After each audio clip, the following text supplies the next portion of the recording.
Hi, my name is Umar Shazad. I go to Norco College and I'm a part of the STEM program. I'm going to be doing my topic on antibiotics, specifically antibiotic resistance. Let's begin with a little bit of background. What are antibiotics? They're basically drugs that are used to treat infections and make complex surgeries possible, such as pregnancies, and they have become the most common class of drugs as of today. The first known antibiotic that was discovered is penicillin. This was discovered over 90 years ago and it has revolutionized modern medicine. It's used to treat bacteria such as pneumonia and other respiratory tract infections. Unfortunately, antibiotics just aren't as effective anymore. Over time, bacteria has adapted and learned to resist the effects of antibiotics. And this has become a global threat, and we need to take action as soon as possible. You may be wondering, why is it so difficult to create new antibiotics? Many people, including myself, used to think that you could just throw a bunch of scientists in a lab together and have them mix a bunch of chemical compounds, and voila, you have a brand new antibiotic. Unfortunately, I wish it was that easy, but the science behind that is a lot more complex than you think it is. And there hasn't been any new antibiotic as well that has been developed since the 1980s. As mentioned, the science is very intricate. Again, the research process is also super time consuming and expensive. Just for one antibiotic, it can take up to 20 years to develop and over $1 billion. And according to the Central for Disease Control and Prevention Center, they have stated that there have been over 3 million antibiotic resistance infection cases annually, and as a result, 35,000 people die. I feel like this is what also drove me to my passion for antibiotic resistance. My own grandfather ended up passing away.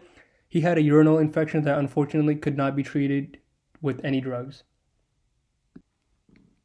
Now, let's talk about some of the possible causes of resistance. Number one, the biggest thing of all is overprescription on antibiotics. Many patients tend to overdose on their prescripted medicine, and this just leads to stronger germs. The best way to put it is more antibiotics. This means more chances of bacteria becoming smarter and building resistance to the antibiotic effect. Patients not finishing their antibiotic course. Patients taking half their dosage or half their pills. This allows for the development of pathogenic bacteria. This develops and adapts to low dosage antibiotics, eventually forming a population that is completely resistant to the antibiotic, regardless of any dosage. Overuse of drugs in fish farming, this leads to infections. In turn, this leads to use of more antibiotics, thus causing more resistance. The exact same thing goes for poor hygiene and sanitation.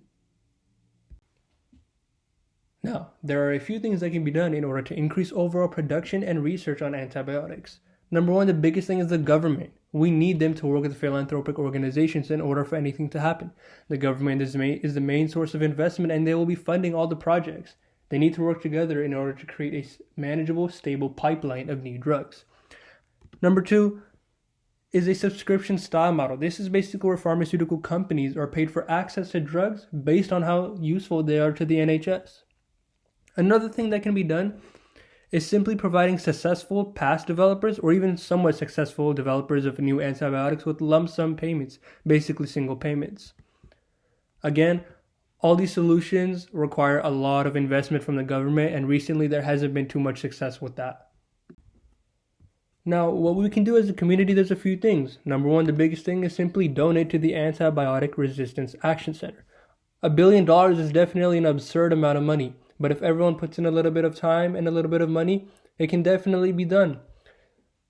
Of course, only doing the complete opposite of the causes of resistance, which would be only using antibiotics when needed. Using antibiotics that your body doesn't need just builds more resistance.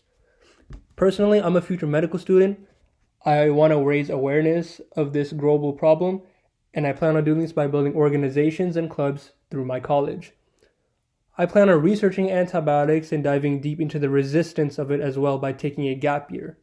My overall goal one day is to hopefully create a successful antibiotic that the world can use. Thank you for listening to my presentation.